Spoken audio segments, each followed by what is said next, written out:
नमस्कार, मी जयंत पळसकर शिवारकट्टा या यूट्यूब चॅनलमध्ये आपले स्वागत करीत आहे।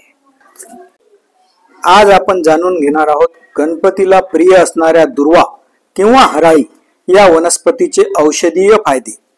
सहसा दुर्वा ही वनस्पती ओलसर ठिकाणी आढळते। दुर्वाच्या संपूर्ण पंचांगाचा औषधी म्हणून उपयोग होतो। दुर्वा ही वनस्पती चवीला तुरट आणि गुळसर असून शीत गुणांची व पचायला हलकी आहे। दुर्वा ही कफ पित्त दोषनाशक आहे। दुर्वांचे आपण बाह्य व अंतर्गत असे दोन्ही प्रकारे उपयोग करू शकतो।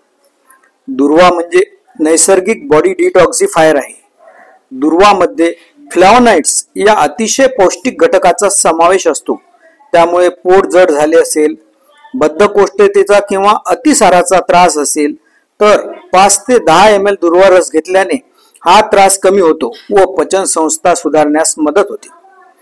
युरिन इन्फेक्शन, लघवीत जळजळ, थांबून लघवी होत असल्यास दिवसातून 2 वेळा 5 ते 10 ml दुर्वा रस लिंबू रसात घेतल्यास फायदा होतो।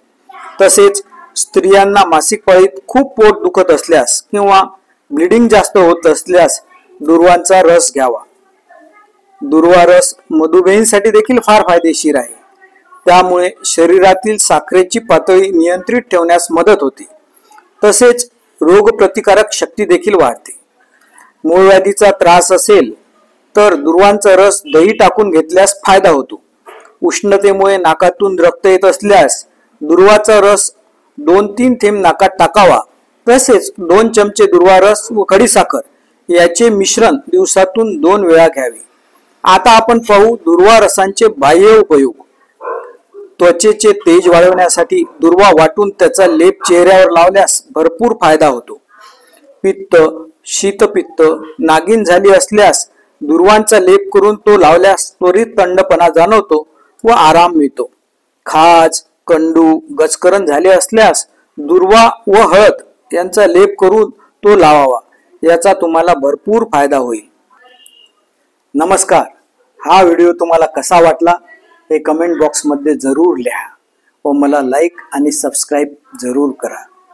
तुमच्या प्रोत्साहनामुळेच मी असे नवनवीन व्हिडिओ तयार करत आहे। आता आपण परत भेटूया असेच नवनवीन व्हिडिओ घेऊन। नमस्कार, धन्यवाद।